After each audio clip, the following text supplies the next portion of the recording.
Léa François est une femme comblée. L'actrice de Plus belle la vie, France 3, est enceinte de son deuxième enfant, fruit de ses amours avec Simon.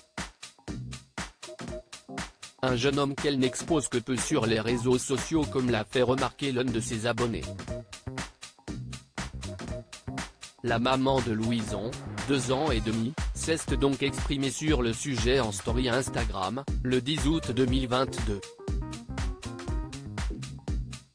L'actrice de 34 ans avait un peu de temps devant elle hier et a donc fait plaisir à ses abonnés en organisant une session de questions-réponses, sur Instagram. L'occasion de découvrir tout d'abord que son deuxième bébé, dont on ignore toujours le sexe, est prévu pour octobre. En attendant, Léa François doit composer pour que sa grossesse ne se voit pas à l'écran, car si elle est enceinte, ce n'est pas le cas de son personnage Barbara. Quand je suis en tournage, j'essaie d'adopter une position avec les fesses en arrière et j'ai un petit haut un peu ample qui fait qu'on ne voit rien.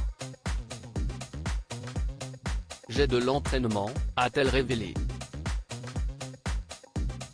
Léa François a ensuite fait face à une question sur son compagnon Simon, avec lequel elle file le parfait amour depuis 14 ans.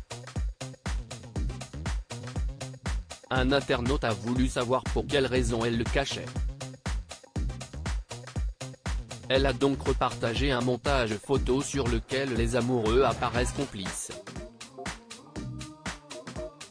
Je ne le cache pas à tout prix, la preuve, cette photo vient de mon Insta.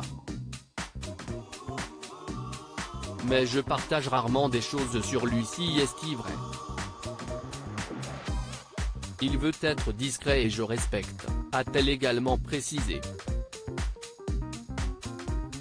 Si elle ne le dévoile que très peu, Léa François n'hésite pas à faire des confidences à son sujet. Pour preuve, en juin dernier, elle l'a évoqué lors de son entretien avec Ici Paris. Il est super. Simon gère beaucoup de choses depuis que Louison est née et il s'en occupe beaucoup. Je reconnais qu'il a plus d'autorité. Moi, je peux mettre 3 heures à la coucher car elle me fait tourner en bourrique. Mais bon, refaire 46 fois le câlin, ça me va très bien, confiait-elle. Et d'ajouter que pour l'heure, il n'était pas prévu qu'ils se marient. Rappelons qu'ils se sont rencontrés dans une école de musique. Elle jouait du piano et lui de la batterie. Et très vite, ils se sont rapprochés pour finalement se mettre en couple. Puis en 2016, ils ont franchi un cap en se pacsant.